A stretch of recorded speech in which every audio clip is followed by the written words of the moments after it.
আপনি যদি এমন কেউ হয়ে থাকেন যিনি ট্র্যাডিশনালি লেখাপড়ার পাশাপাশি অনলাইনে কোনো কিছু শিখতে চান যেটা সেলফ ড্রিভেন, নিজে নিজে শিখতে হয়, কেউ আমাকে বাধ্য করবে না শেখার জন্য এবং কেউ আমাকে বলবে না যে আমি এটা শেখা শেষ করতেছি না কেন, এরকম কাজগুলা বা এরকম স্কিলগুলা যদি আপনি শিখতে চান বা ভাবছেন যে শিখবেন, তাহলে এই ভিডিওটি আপনার জন্য। এবং এই ভিডিওতে আপনি আরও জানতে পারবেন যে কিভাবে কোনো স্কিল শেখা শুরু করবেন এবং কিভাবে ফাইন্ড আউট করবেন যে আপনার জন্য কোন স্কিলটা শেখা বেস্ট হবে। দেখুন, ট্র্যাডিশনালি কোনো কিছু শেখা এবং সেলফ ড্রিভেন কোনো কিছু শেখার মধ্যে কিন্তু অনেক বেশি পার্থক্য আছে। সেটা কিভাবে? ট্র্যাডিশনালি আমরা যখন পড়াশোনা করি তখন আমাদের কিন্তু একটা কারিকুলাম থাকে, যেটা হচ্ছে আপনার টেমপ্লেটে ডিজাইন করা। এটা আমরা জানি যে আমরা যদি ক্লাস 1 এ ভর্তি হই তাহলে আমাদের কারিকুলাম কি, আমরা ওই কারিকুলাম অনুযায়ী পড়লে এবং একটা বছর শেষ করলে আমরা ক্লাস 2 তে উঠতে পারবো এবং 3, 5, 6, 7, 8, 9, 10 দেন হচ্ছে inter first year, second year, and then আমরা হচ্ছে গ্রাজুয়েশন কমপ্লিট করি। এটা হচ্ছে সম্পূর্ণ এটা টেমপ্লেটে ডিজাইন করা। এখন এই টেমপ্লেটে ডিজাইন করা অবস্থায় মানে এই জিনিসটা করার পাশাপাশি আপনি যদি ডিসাইড করেন যে আপনি এমন কিছু শিখবেন যেটা হচ্ছে ওই ট্র্যাডিশনালি মানে পড়াশোনার পাশাপাশি কোনো কিছু শেখা, সেটা অনলাইন ভিত্তিক যে কোনো স্কিল আপনার শেখা হইতে পারে। এখন এই জিনিসটা শেখার ক্ষেত্রে আমরা যখন ট্র্যাডিশনালি কোনো কিছু শিখি মানে পড়াশোনা করি, তখন কিন্তু আমাদেরকে বাধ্য করার থাকে, যেমন আমাদের ফ্যামিলি থেকে বাধ্য করা হয়। যখন ছোটবেলায় আমরা মক্তবে পড়তাম এবং যখন মক্তবে যাইতে চাইতাম না, তখন আমাদেরকে মানে পিছন থেকে মাইর দেওয়া হইতো, ধাক্কা দেওয়া হইতো যাওয়ার জন্য, এবং যাই না কেন এটার কৈফিয়ত কিন্তু নেওয়া হইতো। এছাড়াও আমরা যখন একদিন স্কুলে যাইতে চাইতাম না, তখন কিন্তু আমাদেরকে বাধ্য করার মানুষ ছিল। বাট যখন আমরা সেলফ ড্রিভেন, যেটা আমরা নিজেরা শিখবো, নিজেদেরকে শিখতে হবে, নিজেদের গতিতে শিখতে হবে, তখন কিন্তু আমাদেরকে পিছন থেকে পুশ করার মতো কেউ থাকে না এবং বাধ্য করার মতো থাকে না। আপনি একটা স্কিল, ধরুন আপনি যদি ডিজিটাল মার্কেটিং শেখা শুরু করতে চান, তখন ওই স্কিলটা আপনি 6 মাসে শিখলেন নাকি 6 বছরে শিখলেন, এটা কেউ জানতেও চাইবে না এবং কেউ আপনাকে হচ্ছে বাধ্যও করবে না জিনিসটা শেখার জন্য। ট্র্যাডিশনালি জিনিসটা হচ্ছে টেমপ্লেটে ডিজাইন করা, কোনটার পর কোনটা একদম সুন্দর মতো ডিজাইন করা থাকে। বাট সেলফ ড্রিভেন কোনো কিছু শেখার ভিতরে কিন্তু ওরকম আপনার ডিজাইন টেমপ্লেট থাকে না। আজকে আপনার মন চাইছে আপনি হচ্ছে অনেক বেশি শিখে ফেললেন আপনার ফেসবুক অ্যাড নিয়ে, বা আপনি যদি গ্রাফিক ডিজাইন বা অন্যান্য যে কোনো কিছু শিখেন না কেন, এটা অনেক কিছু শিখে ফেললেন।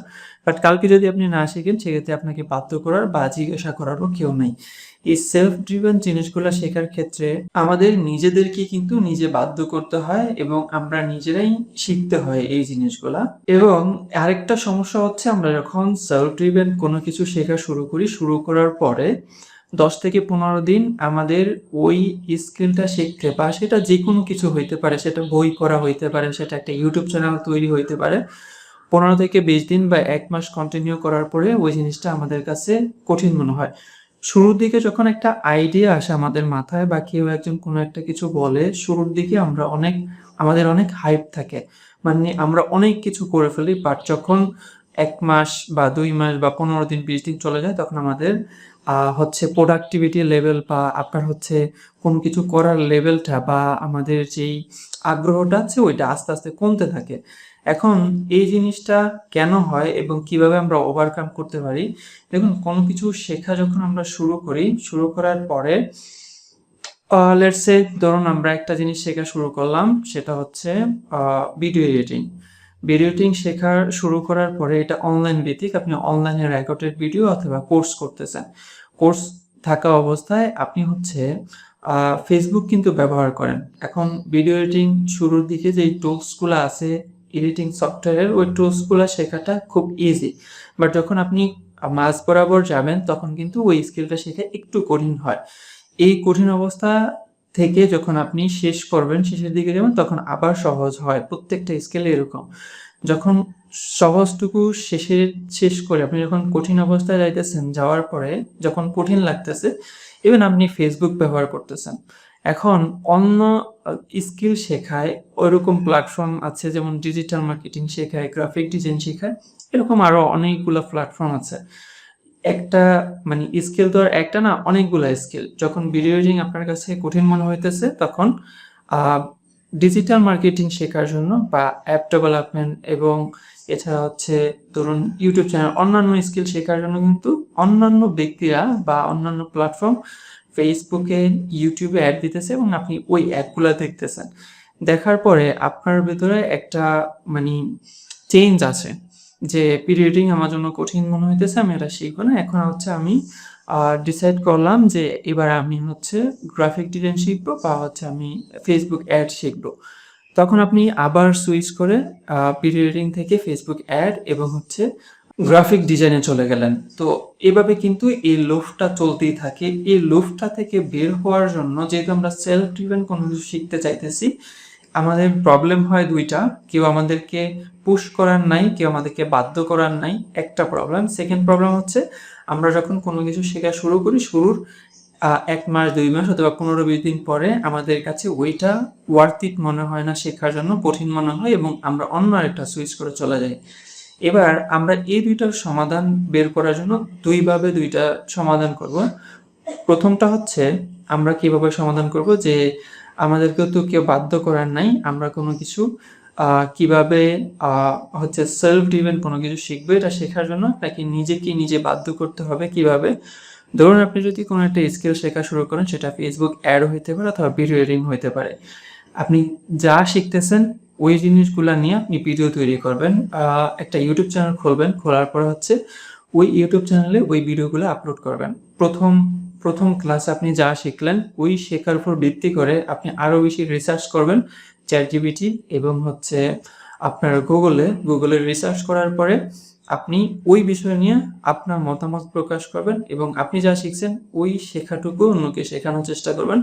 এবং যখন একটা ভিডিও আপনি ফেসবুকে অথবা ইউটিউবে আপলোড দিলেন, আপলোড দেওয়ার পরে আপনি কিছু ইমিডিয়েটলি রিওয়ার্ড পাবেন। আপনার শুরুর দিকে ভিডিও ভালো হবে না, বাট তারপরেও কোনো মানুষ যার কাছে ভালো লাগবে সে লাইক করবে, কমেন্ট করবে, আপনার চ্যানেলটা সাবস্ক্রাইব করবে। তখন আপনার ভিতরে পজিটিভিটি একটা ব্যাপার চলে আসবে যে না, আমি যা শিখতেছি এবং মানুষকে যা শেখাইতেছি ওইটা মানুষ ভালো লাগতেছে, লাইক করতেছে, কমেন্ট করতেছে, ইমিডিয়েটলি একটা রেওয়ার্ড পাইতেছেন। আপনার শেখার আগ্রহটা থাকবে এবং শেখানোর আগ্রহটা থাকবে এবং আপনি যা শিখেন, শেখার পরে আপনি যখন শেখাইতে যাবেন অন্য আরেকজনকে, তখন ওই জিনিসটা অনেক বেশি মনে থাকবে এবং যখন আপনি অন্য আরেকজনকে কোনো কিছু শেখাইতে যাবেন, তখন ওই বিষয় নিয়ে যেহেতু আপনি আরও অনেক বেশি রিসার্চ করবেন, রিসার্চ করার কারণে ওই বিষয় সম্পর্কে আপনার আরও বেশি নলেজ আপনার ভিতরে আসবে। এবং সেকেন্ড যে প্রবলেমটা সেটা হচ্ছে আমরা যখন 15-20 দিন এবং হচ্ছে 2 মাস পরে কোনো কিছু শেখা শুরুর পরে আমরা হচ্ছে অন্য আরেকটা শেখা শুরু করি, আমরা যেটা শিখতেছি ওটা কঠিন মনে হয়। এই জিনিসটার সমাধান হচ্ছে যে আমরা কোনো স্কিল শেখা মানে সেলফ ড্রিভেন কোনো কিছু শেখার আগে আমরা একটা রিসার্চ করব। রিসার্চটা কি? সেটা হচ্ছে আপনি প্রথমে গুগলে অথবা চ্যাটজিপিটিতে যাবেন, যাওয়ার পরে সার্চ করবেন যে টপ 10 ফ্রিল্যান্সিং স্কিল 2025 অথবা টপ 10 অনলাইন স্কিল 2025 অথবা আপনার যে কোনো স্কিলের জন্যই হইতে পারে। সার্চ করলেন, সার্চ করার পরে আপনার কাছে 10টা লিস্ট আসবে এই স্কিল সম্পর্কে। আসার পরে আপনি এই 10টার ভিতর থেকে 5টা সিলেক্ট করবেন 2টা স্টেপের মাধ্যমে। প্রথম স্টেপ হয়েছে যদি আপনি কোনো স্কিল সম্পর্কে ধারণা থাকে যে হ্যাঁ আমি এটা সম্পর্কে অল্প কিছু জানি বাট পুরাপুরি না, তাহলে প্রথম স্টেপে আপনি 2টা বা 3টা সিলেক্ট করবেন আপনি অল্প কিছু জানেন ওইটার উপর ভিত্তি করে। এবং সেকেন্ড স্টেপে হচ্ছে আপনি জানেন না বাট আপনার আগ্রহ আছে ওই জিনিসটা শেখার ক্ষেত্রে, আপনি শিখতে চান, এই জন্য সেকেন্ড স্টেপে হচ্ছে 2 থেকে 3টা সিলেক্ট করবেন, মোট 5টা সিলেক্ট করবেন 10টার ভিতর থেকে। এই 5টার ভিতর থেকে আমরা ইভেন্চুয়ালি হচ্ছে একটা সিলেক্ট করব, 4টা বাদ দিয়ে দিব। কিভাবে বাদ দিব? সেটা হচ্ছে একটা স্টেপের মাধ্যমে। আমরা ইউটিউবে যাব, যাওয়ার পরে এই 5টা স্কিলতে সিলেক্ট করলাম, এগুলো নিয়ে আমরা পর্যায়ক্রমে 30টা করে বা 20টা করে ভিডিও দেখব এবং যা শিখলাম ওইগুলো আমরা খাতায় নোট ডাউন করব। নোট ডাউন করার পরে আমি নিজেকে প্রশ্ন করব যে হ্যাঁ আমি এই যে 5টা স্কিল নিয়ে রিসার্চ করছি এবং শিখছি, এর ভিতর থেকে কোন স্কিলটা শেখা আমার জন্য সহজ মনে হইতেছে এবং আমি কনফিডেন্ট আমি শিখতে পারবো, ওই স্কিলটা আপনি সিলেক্ট করবেন। 2টা প্রবলেমের কিন্তু সমাধান হয়ে গেল। এরপরে আপনাকে যে কাজটা করতে হবে সেটা হচ্ছে যে আপনি যে স্কিলটা সিলেক্ট করলেন, সিলেক্ট করার পরে ওই স্কিলটা শেখার জন্য যথেষ্ট পরিমাণে সময় আপনাকে দিতে হবে। এর ভিতরে যা কিছু হয়ে যাক না কেন ওই স্কিলটা শেখা আপনার শেষ করতে হবে। যখন আমরা ট্র্যাডিশনালি কোনো কিছু শিখি, যেহেতু আমাদেরকে বাধ্য করার কেউ নাই, এজন্য নিজেকে বাধ্য করতে হবে শেখার জন্য। এবং আমরা যে স্কিলটা সিলেক্ট করতেছি তার আগে যদি এই রিসার্চটুকু করে নিতে পারি, সেক্ষেত্রে আমরা যেকোনো কিছু শিখতে পারবো খুব ইজিলি।